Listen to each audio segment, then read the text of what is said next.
The place was a small town in Massachusetts, North America. It was a cold evening in December 1862. Snow was falling softly. In the living room of a small house, 4 sisters were sitting by the fire.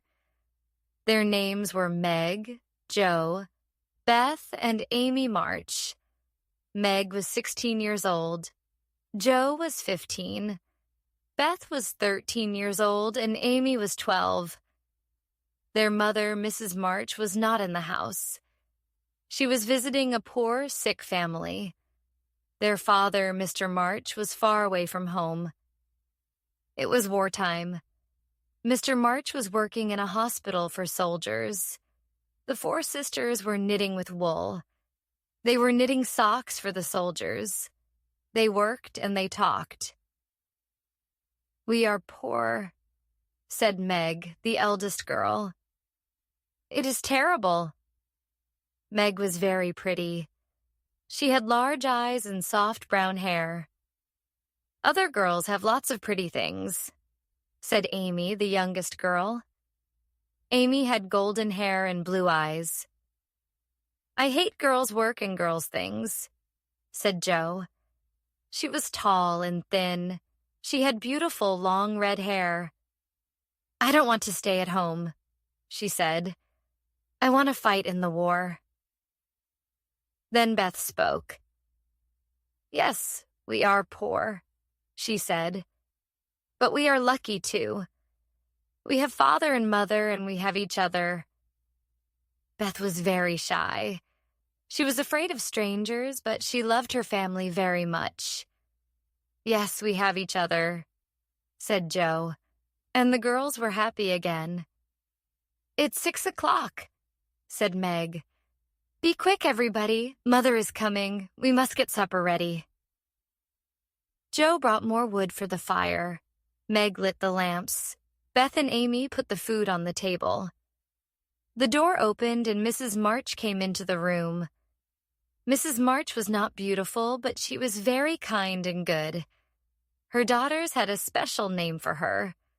They called her Marmee. "How are you, my dears?" said Mrs. March. "Did you have a good day?"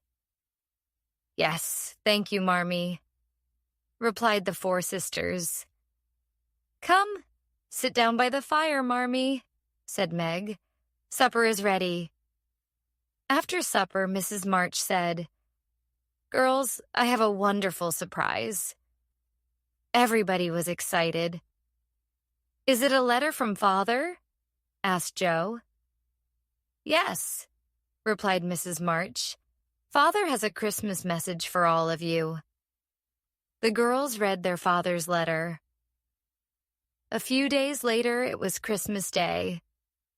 On Christmas morning, the girls woke early. Each girl had one present, a book from their mother. They ran downstairs. They wanted to thank her. But Mrs. March was not there. A special Christmas breakfast was on the table. There was lots of food and everybody was hungry. But the girls waited for their mother. They waited nearly an hour. At last, their mother came home. "Merry Christmas, Marmee," the girls shouted. "Come, sit down, let's eat breakfast." "Merry Christmas, little daughters," said Mrs. March. "Listen, I have something to tell you. There is a poor woman, Mrs. Hummel. She lives in the town. She has 7 children. One is a baby. The Hummel's house is very cold and they have no food. Will you give them a Christmas present? Will you give them your breakfast?" All the girls were very hungry. For a moment, nobody spoke. Then Jo said, "Yes, we will, Marmee. Let's take the food to them now." It was early morning and it was cold. The girls walked quickly through the snow. They carried baskets of food and wood for the fire. The Hummel family lived in one small room. The room was in a house near a river. The windows of the room were broken and there was no fire. Mrs. Hummel lay in her bed. She was ill. The baby was crying, and the children were cold and hungry. The Hummel children saw the March sisters and the baskets of food. They shouted happily. "Thank you, thank you," they shouted. The girls made a fire, and they put the food on the table. Mrs. March made some tea. Soon the room was warm. The hungry children ate the food, and they laughed. Later, Mrs. March and her daughters went home. They had bread and milk for breakfast, but they were very happy. The March sisters often acted in plays. Joe wrote the plays. The girls acted in a small room at the top of the house.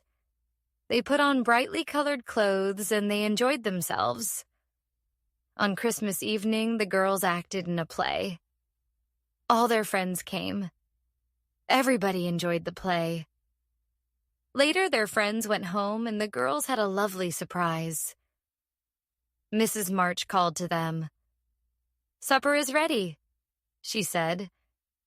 The girls ran downstairs. They saw lots of delicious food on the table: cakes, sweets, fruit, and ice cream. "Where did this lovely food come from, Marmee?" Amy asked. Mrs. March smiled. "Old Mr. Lawrence sent it," she replied. "Old Mr. Lawrence, our neighbor?" asked Meg. She was surprised. "But we don't know him," she said. "He heard about your breakfast," said Mrs. March. "He has sent you a special Christmas supper." The girls looked at each other. "This is a wonderful Christmas," Beth said. Next to the Marches' small house, there was a large house. The sisters called this house the Lawrence house. It belonged to their neighbor, Mr. Lawrence. Mr. Lawrence was old, and he was very rich. His house was very beautiful. He lived in the house with his grandson. His grandson was 15, the same age as Joe. Sometimes the March sisters saw Mr. Lawrence's grandson, but the boy was always alone. A few days after Christmas, Joe was in her garden. She was wearing boots and an old coat. Joe was busy. She was sweeping snow from the path with a broom. Joe looked up at the Lawrence house. She saw a face looking out of a window. It was Mr. Lawrence's grandson. "The boy is sad. He is lonely," thought Joe. Then she had an idea. She took some snow and she made a ball with it. She threw the ball at the window. The boy laughed and he opened the window.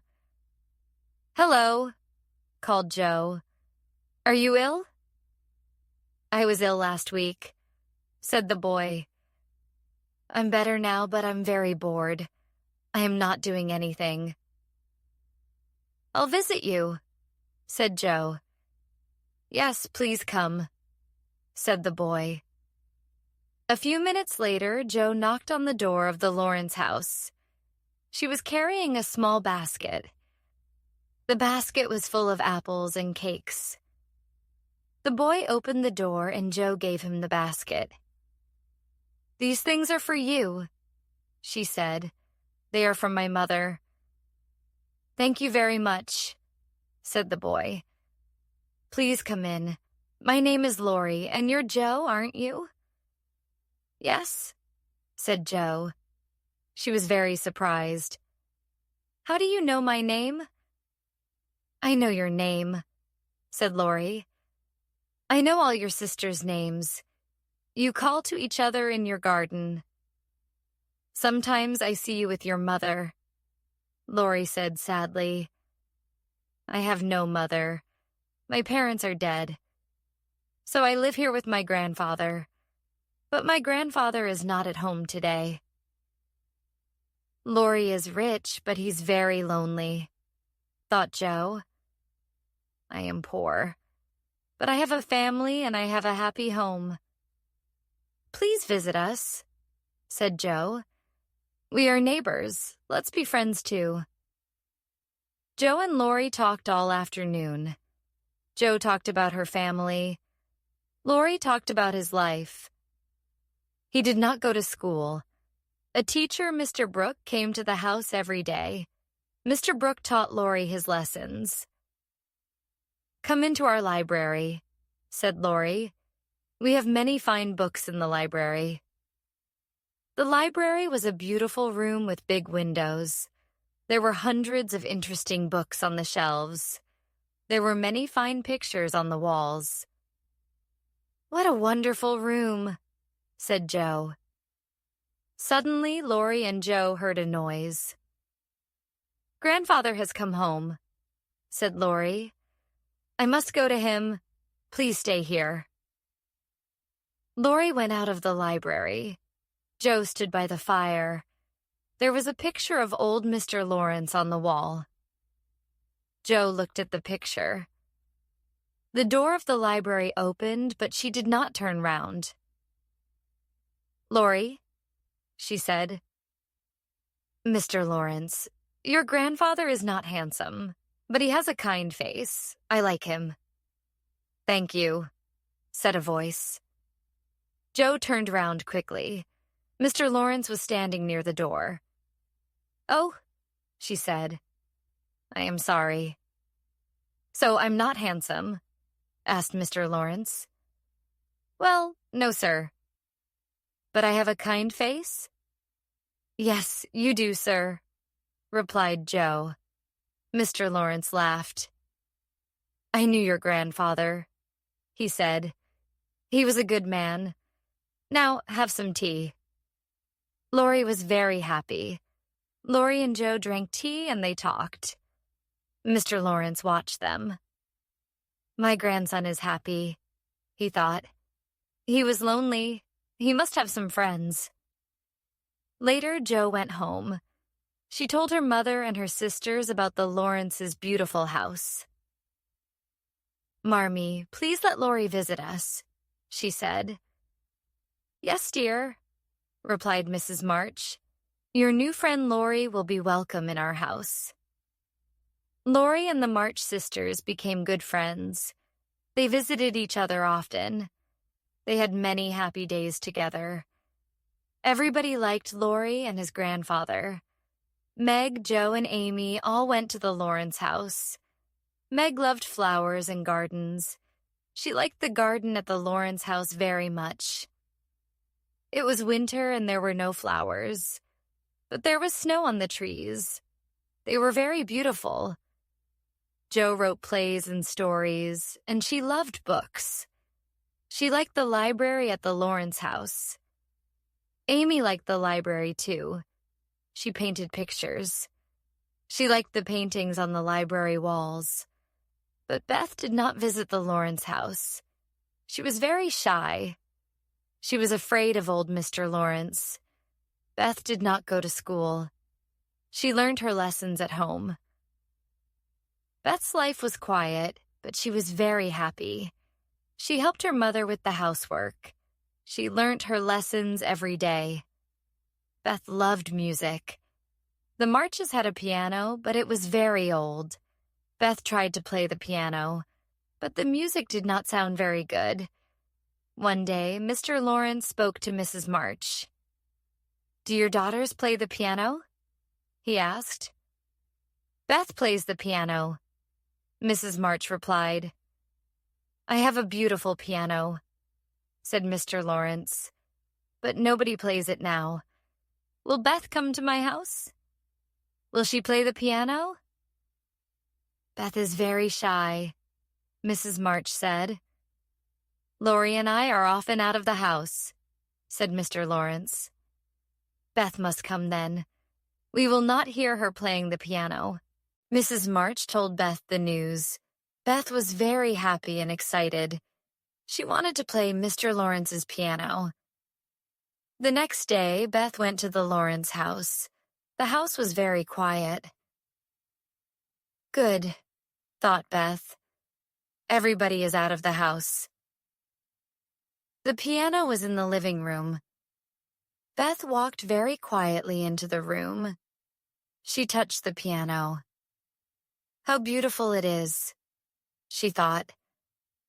Some pages of music were lying on top of the piano. Beth looked at the pages. The music was not difficult. So she started to play. Beth played the piano for many hours. She enjoyed herself very much. After that, she went to the Lawrence house every day. Sometimes Mr. Lawrence was in the house. He often listened to the music, but Beth never saw him. A few weeks passed. One day, Beth spoke to her mother. "Marmee," she said, "I want to thank Mr. Lawrence. He has been very kind. I will give him a present. Shall I knit a pair of slippers for him?"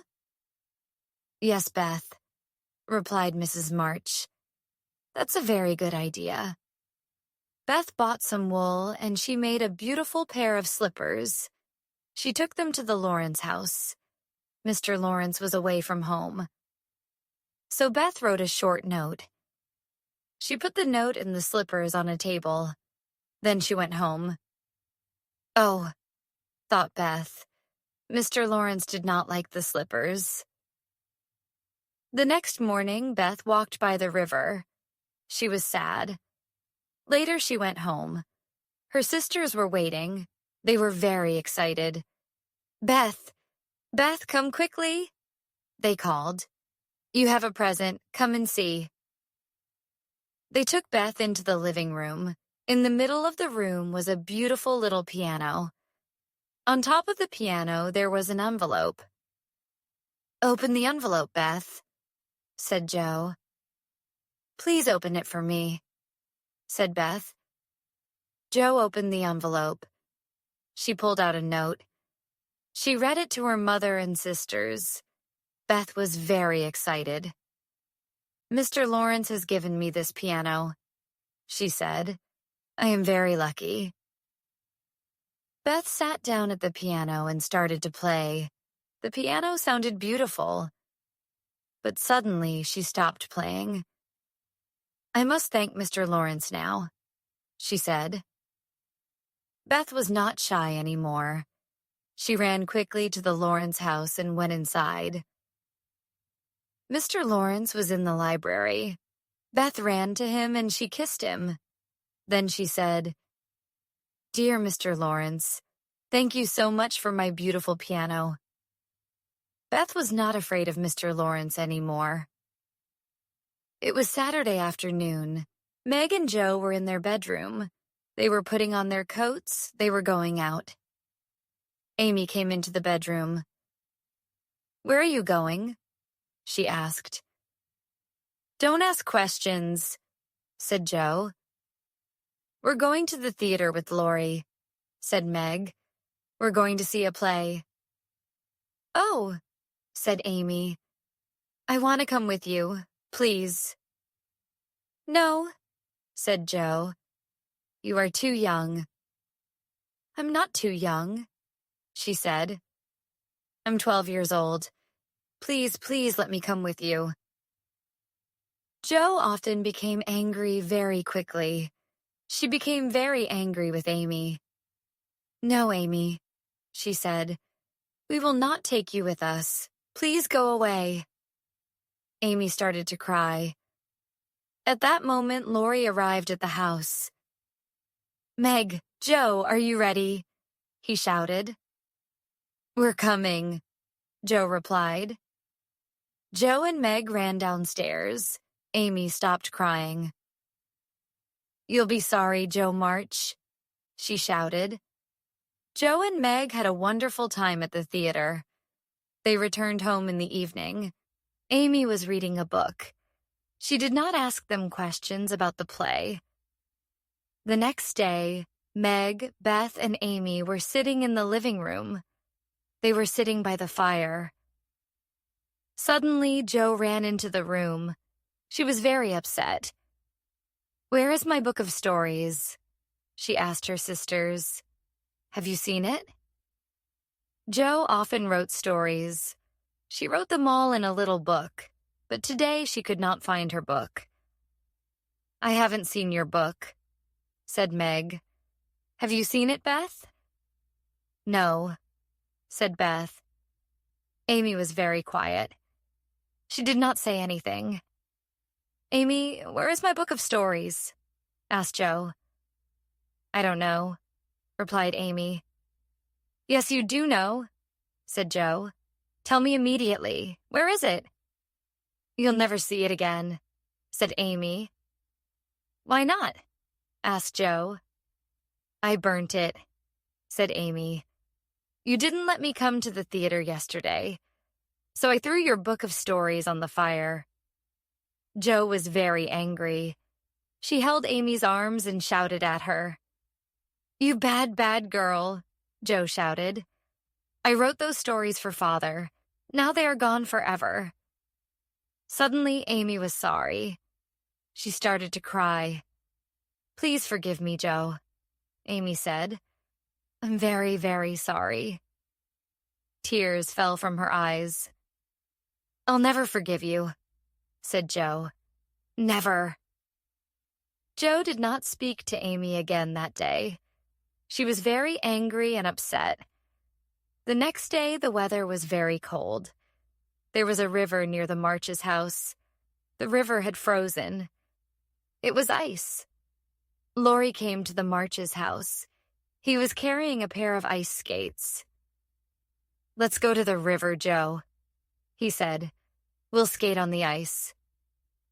All right, replied Joe. She went to a cupboard and she took out her ice skates. Amy watched her sister. After a few minutes, Joe and Laurie left the house. I want to skate too, Amy said to Meg. Take your ice skates and run after Joe, said Meg. Joe will enjoy herself. She will soon be happy. Ask her to be your friend again. That is a good idea, said Amy. She ran after Joe and Laurie. The river was not far away. Soon she saw Joe and Laurie skating on the ice. The ice was very thin in the middle of the river. Joe heard Laurie's words, but Amy did not hear Laurie. She skated to the middle of the river. Suddenly, there was a loud crack. The ice broke. Amy was in the water. Joe was terribly afraid, but she followed Laurie. They pulled Amy from the river. Amy was not hurt, but she was very cold and frightened. Joe and Laurie took Amy home. Mrs. March carried Amy upstairs to her bedroom. She took off the little girl's wet clothes, and she wrapped her in a blanket. Then she carried her downstairs to the living room. Amy fell asleep by the warm fire. Will Amy be all right, Marmee? Asked Joe. Yes, dear, replied her mother. Amy was in trouble, but she will be all right now. She isn't hurt. Joe started to cry. I was angry with Amy, said Joe. She burnt my book of stories, but now I'm very sorry. Sometimes I become angry too quickly. What shall I do, Marmee? Please help me. Don't cry, Joe, said Mrs. March. Remember this day. You won't become angry again. I will remember, said Joe. At that moment, Amy opened her eyes and she smiled. She held out her arms towards Joe. The two sisters did not speak, but they kissed and they put their arms round each other. They were friends again. Winter soon passed. Spring came and then summer. Mrs. March and her daughters were happy, but they all wanted to see Mr. March again soon. Meg, the eldest March sister, was a very pretty girl. Her friends often invited her to parties. Meg enjoyed the parties, but sometimes she was sad. She was sad because her family was poor. Meg's friends lived in fine houses. They had beautiful clothes. But Meg did not have beautiful clothes and lovely things. One day in July, Meg was at a friend's house. She heard a conversation. Two women were talking, her friend's mother and another woman. They were talking about Meg.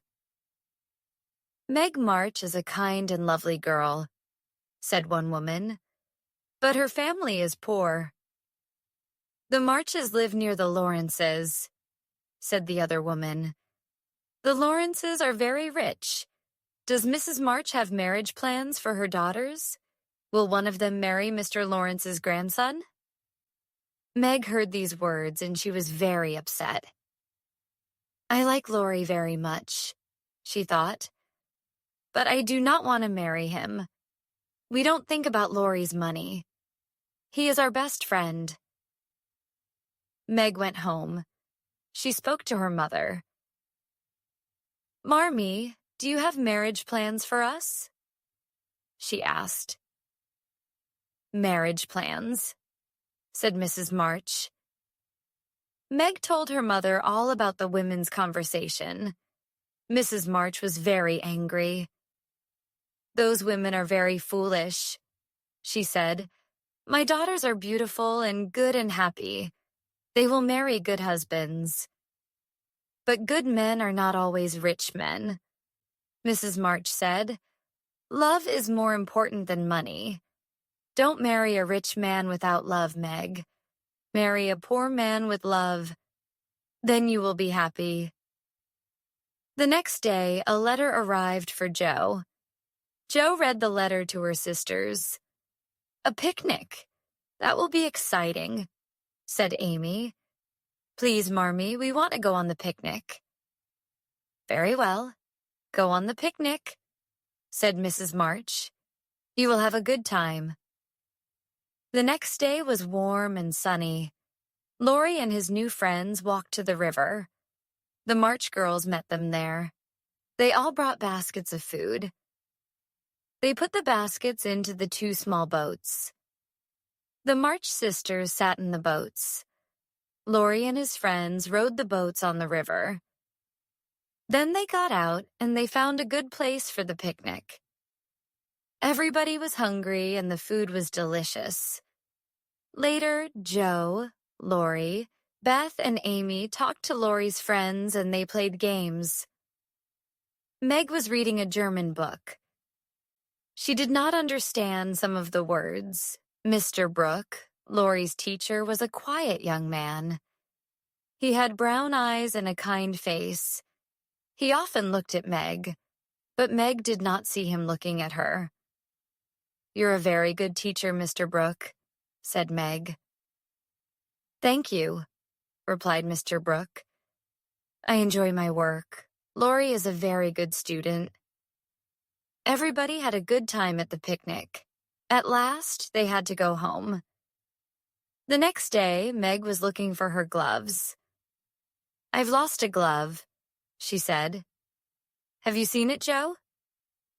"No, I haven't seen it," replied Jo. "Did you lose it at the picnic? I'll ask Laurie." Later, Jo said to Laurie, "Meg has lost a glove." Laurie started to laugh. "I know where her glove is," he said. "Where is it?" asked Jo. "I will tell you," said Laurie, "but don't tell Meg." "I won't tell Meg," said Jo. "The glove is in John Brooke's pocket," said Laurie. Jo did not understand. "What do you mean?" she said. "Why is the glove in John Brooke's pocket?" "Meg dropped her glove and John Brooke found it," said Laurie. "He put the glove in his pocket. He looks at it every day. John is in love with Meg. Isn't that wonderful?" But Jo was angry and upset. "No," she said. "It isn't wonderful. It's terrible news. Mr. Brooke will marry Meg. He will take her away from us. No, I am not happy. I am very unhappy." Summer and autumn passed. It was November. The weather was cold and wet. One afternoon, the March sisters were sitting in their living room. Meg looked out of the window. She watched the rain. "November is a terrible month," she said. "It is cold and wet. Nothing ever happens. Our lives are very boring, and we have no money. Amy was painting a picture. One day I'll be a famous artist, she said. I'll travel to Italy. I'll paint beautiful pictures. Then I'll sell the pictures. And we will have lots of money. I'm going to write books, said Joe. I'll be rich and famous, too. That is my dream. What is your dream, Beth? I'm very happy now, said Beth. I shall stay at home with Marmee and Father.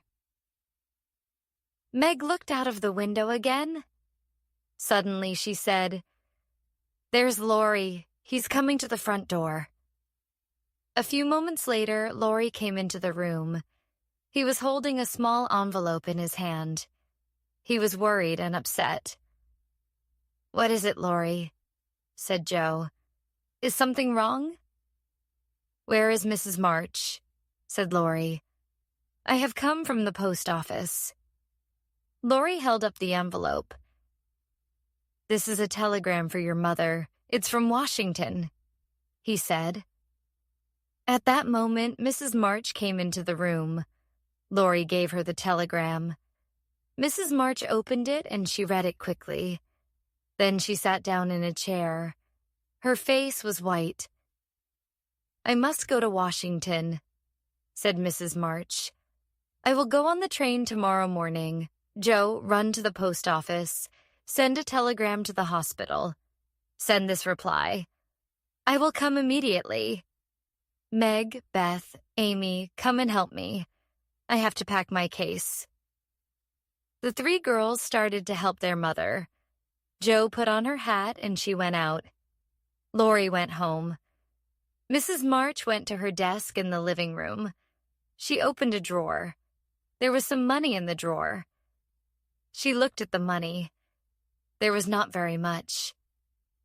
I have to buy a train ticket, she thought. Will the girls have enough money for food? A few minutes later, there was a knock on the front door. Meg opened the door. Old Mr. Lawrence and Mr. Brooke, Laurie's teacher, were standing outside. Laurie told us the bad news about your father, said Mr. Lawrence. I'm very sorry. Will your mother go to Washington? Yes, said Meg. She will go to Washington tomorrow morning. She must not go alone, said Mr. Lawrence. A friend must go with her. I'm an old man. I am not strong. I can't go with her. But John Brooke is a young man. He can go to Washington with your mother. Mr. Brooke looked at Meg and he smiled. His face was very kind. Don't worry about your mother, he said. I'll take care of her. Meg was very pleased. Thank you very, very much, she said. Soon everything was ready for Mrs. March's journey. Evening came, but Joe had not returned. Mrs. March was worried. Where is Joe? She said. It's very late. At last, Joe came home. She walked into the kitchen and she put some money on the table. This money is for your journey, Marmee, she said.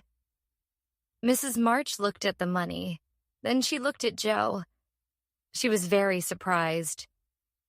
$25, she said. Joe, where did you get this money? Joe did not answer. She took off her hat. Everybody looked at her. Joe's hair was very short. Your hair. Your beautiful red hair, said Meg. Oh, Joe, what have you done? Many women want long red hair, said Joe. I went to the barber's shop. The barber cut my hair. Then I sold him my hair. He gave me $25 for it. I wanted to help Marmee and Father. Tears fell from Mrs. March's eyes. Joe, you are good and kind, she said. That night, Meg and Joe could not sleep. Joe was thinking about her hair. Meg was thinking about Mr. Brooke. Both girls were worrying about their father. The next morning, Mr. Lawrence's carriage came to the Marches' house. Mr. Brooke was sitting inside the carriage. Mrs. March kissed her daughters and she said goodbye. Then she got into the carriage. The sun shone on the sad faces of the March sisters. "Goodbye, dear Marmee," they said. "Goodbye." Mrs. March was in Washington. The four sisters worked very hard. They did the housework every day. They were worried about their father and mother. But the girls were very kind to each other, and they wrote to their mother every day. Soon a letter arrived from Mrs. March.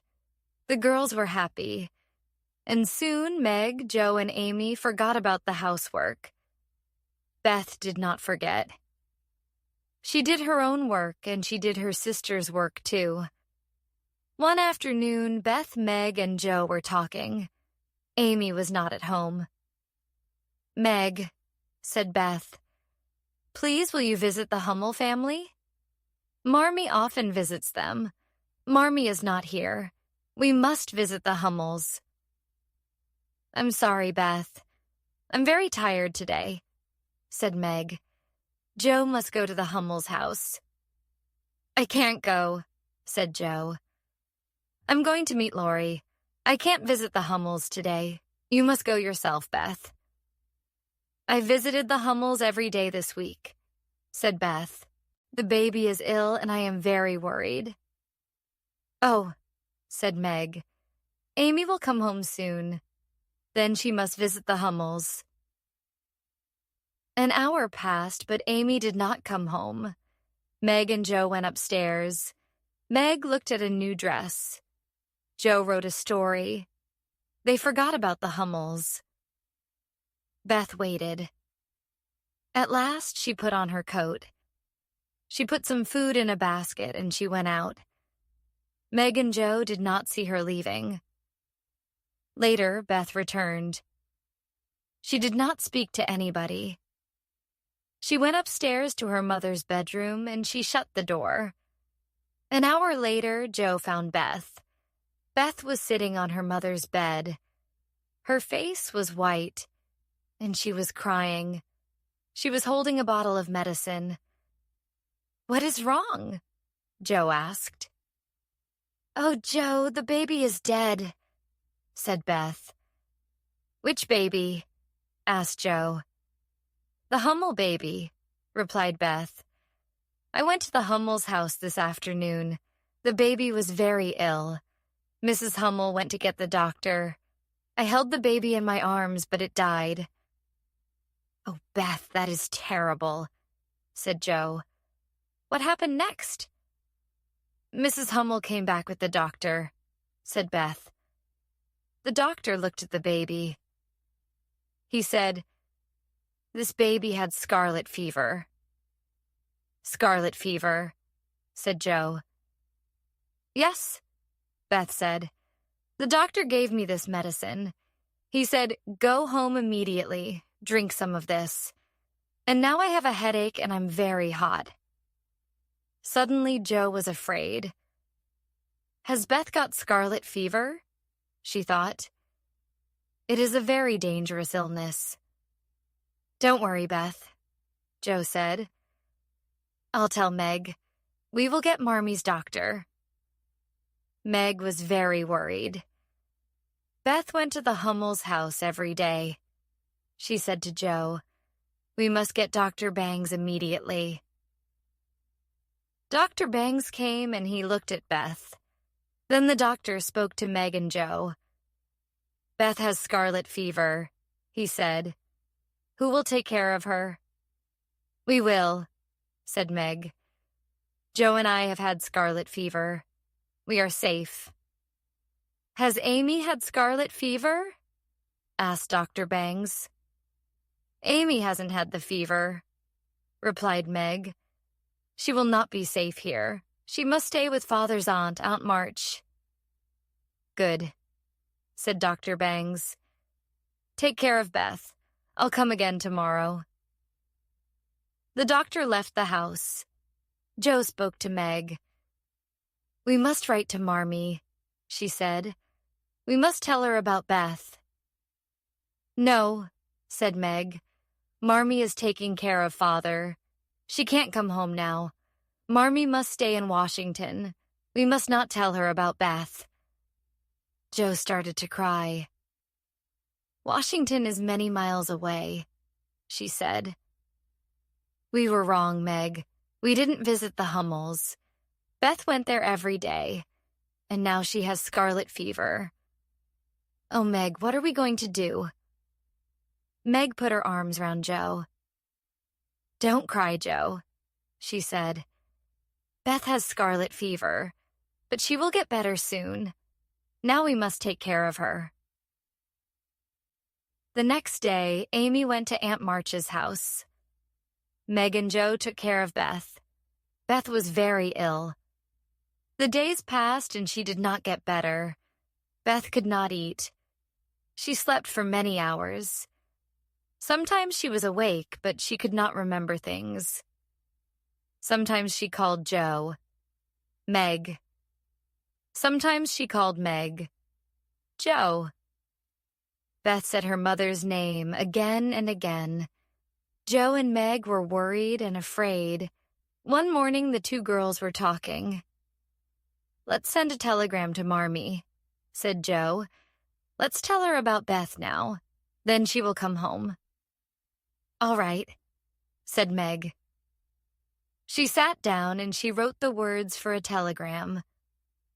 "I'll take this to the post office this afternoon," said Meg. But that afternoon, a letter arrived from Mrs. March. There was bad news in the letter. Mr. March was very ill again. Meg and Joe read the letter. They looked at each other. "We must not send the telegram to Marmee," said Meg.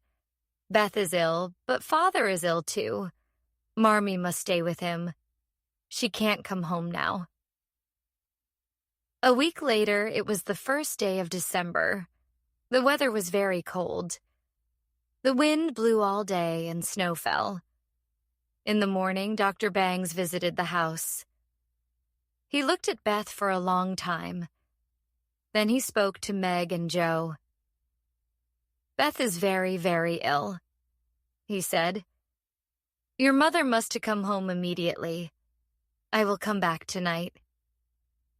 "Meg," said Joe, "we must send the telegram to Marmee." Joe put on her coat and hat, and she ran outside. Laurie was walking towards the house. He was holding a letter in his hand.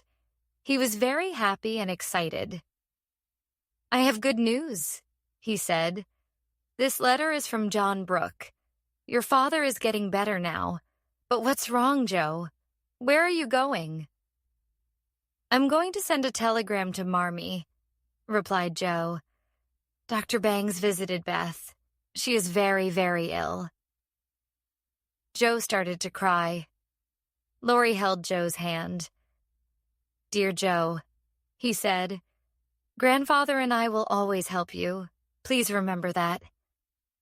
"Yes," said Joe. "You are our good friends. Thank you very much." "I must tell you something," said Laurie. "Last week, Grandfather and I were talking about Beth. We were very worried about her. We sent a telegram to your mother. We told her about Beth's illness. Today, I received this letter from John Brooke. Your mother will be here early tomorrow morning. Then everything will be all right." Joe was happy again. She stopped crying. "Laurie," she said, "you're a wonderful friend. Thank you." Joe ran inside the house. She told Meg the good news. Meg was very happy too. The afternoon passed slowly. Beth lay in her bed. Her eyes were closed. She did not eat or speak. Sometimes she drank some water. Meg and Joe sat by her bed. The wind blew and the snow fell. At last, night came. Meg and Joe watched Beth. They waited for Mrs. March, and they waited for Dr. Bangs. Old Mr. Lawrence and Laurie waited too. They sat downstairs in the living room. They sat by the fire. The hours passed. At 2:00 in the morning, Jo went to the window. She looked out at the garden. There was thick snow everywhere. The world is sad and lonely tonight, she thought. Suddenly, she heard a noise. She turned round. Meg was crying. Beth has died, thought Jo. Beth has died, and Meg cannot tell me. She went to the bed and looked down at Beth. Beth was quiet. Her eyes were closed. Then the door opened and Dr. Bangs came into the room. Beth is dead, Jo said quietly. Dr. Bangs looked at Beth. He held her hands. Then he smiled. No, he said. Beth isn't dead. She's sleeping. She's going to be all right. There is no more danger. Meg and Jo put their arms round each other and they cried. They were very, very happy. Soon it was morning. The sisters heard the sound of a carriage in the street. Then Laurie called from the living room. Girls, your mother is here. Mrs. March had come home. Amy was unhappy at Aunt March's house. She wanted to see her family. Aunt March was an old lady. She did not like young girls. Sometimes she was angry with Amy. Every evening, Amy had to read to Aunt March, but she did not like Aunt March's books. They were not very interesting. One evening, Aunt March spoke to Amy. I have had a letter from your mother, she said. She has come home. She will take you home tomorrow. Amy was very happy. Soon the four sisters were together again, and every day Beth was stronger. One day, a letter came from Washington. It was from John Brooke. Mrs. March read the letter. Girls, I have wonderful news, she said. Mr. Brooke is going to bring Father home. It was a week before Christmas. The March sisters were very busy and excited. They made Christmas presents, and they cooked delicious food for Christmas Day. In the evening, Jo spoke to her mother. Marmee, she said, I must tell you something. John Brooke loves Meg. In the summer, Meg lost a glove. John Brooke found it, and he put it in his pocket. Isn't that terrible, Marmee? Why is it terrible? Asked Mrs. March. John Brooke will marry Meg, replied Jo. He'll take her away from us. Listen, Jo, said Mrs. March. John Brooke is a good young man. He was very kind and helpful in Washington. John Brooke must not marry Meg, Jo said. Meg must not marry a poor man. Money is not important, replied Mrs. March.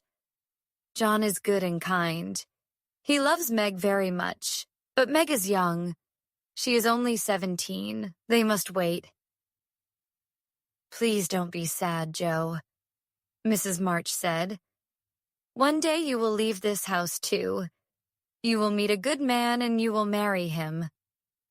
No, Mother, cried Jo. I'll never marry anybody.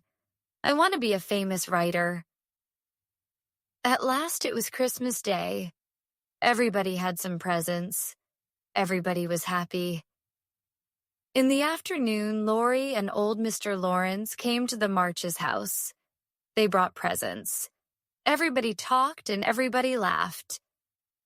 Then somebody knocked at the front door. Laurie went to the door. A moment later, he came back into the living room. He was very excited.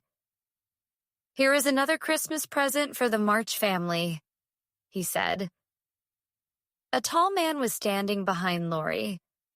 Everybody looked at the man. For a moment they did not speak.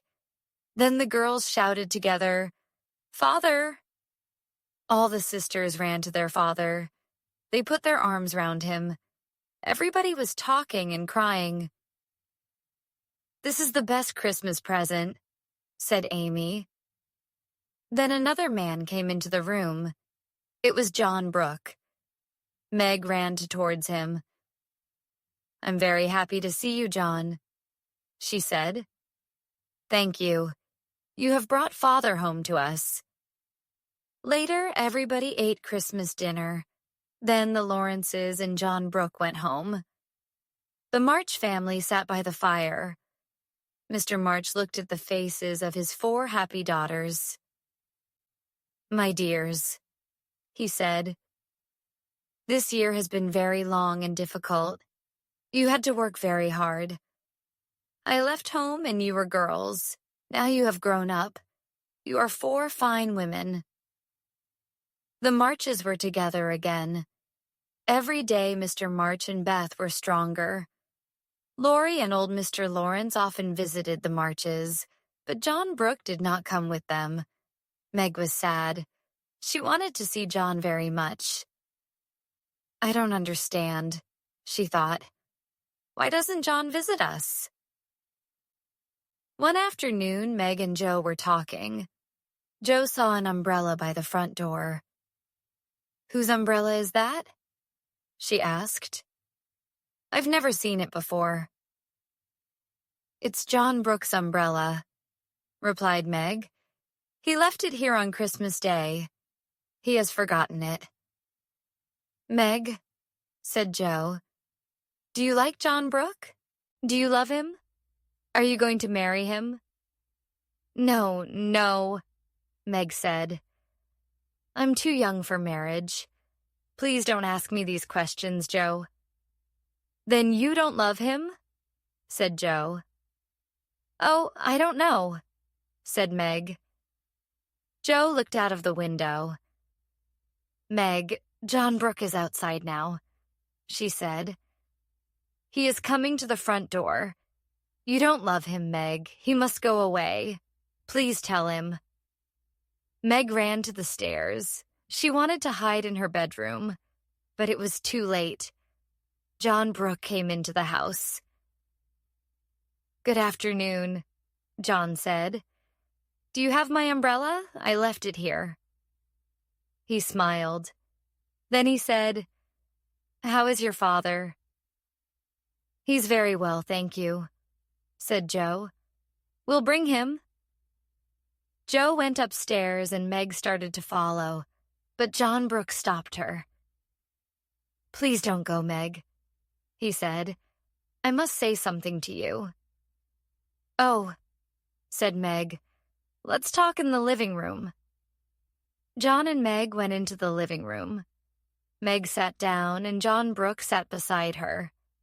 He held her hand. "Dearest Meg," he said, "I love you. I am poor, but I can work hard. I can make a good home for you. Please, Meg, will you be my wife?" At first, Meg did not speak. Then she said, "I don't know, John." "Please, Meg," said John Brooke. "Will you marry me?" Suddenly, the door opened and Aunt March came into the room. Meg and John were very surprised. Aunt March was surprised, too. "Good afternoon, Meg," she said. "Where is your father?" Then she looked at John Brooke. "Who is this young man?" "Aunt March, this is John Brooke," Meg said. "John is father's friend." "John Brooke," said Aunt March. "Why are you here, young man? What are you talking about?" "Aunt March," said Meg quietly. "John Brooke wants to marry me." Aunt March looked angrily at John Brooke. Then she said, "Young man, Mrs. March has spoken about you. You are poor. You have no money. Meg must marry a man with money." Meg was very angry. "Aunt March," she said, "John is poor, but he is a good man and I love him." John Brooke smiled and his eyes were bright. "Thank you, dearest Meg," he said. "Do you love me? Will you marry me?" "Yes, I will," said Meg. "Meg," said Aunt March, "you are a very foolish girl. You will never get any money from me. Goodbye." She turned round and went quickly out of the room. Meg and John told the March family their good news. "It's wonderful news," said Mr. and Mrs. March. "Congratulations." "Congratulations," said Amy and Beth together. Jo said nothing. She was not happy. Later, Laurie and Mr. Lawrence came to the house. They congratulated Meg and John, but Laurie looked at Jo's face. "What's wrong, Jo?" asked Laurie. "Aren't you happy?" "No," said Jo. "Meg is my dear sister and my dear friend. Now John Brooke will take her away." "Jo," said Laurie, "you love Meg. She is your sister, but John loves her too. Meg will be happy with John. And Jo, I'll always be your friend." "That's true," said Jo. "Thank you, Laurie." Jo looked round the room. She looked at her family. Mr. and Mrs. March were talking together. Amy was sitting on the floor near Meg and John. Beth was talking to old Mr. Lawrence. Suddenly, Jo was not sad anymore. She turned to Laurie. "You are right, Laurie," she said. "One day, Meg will marry John, but she will always be my sister.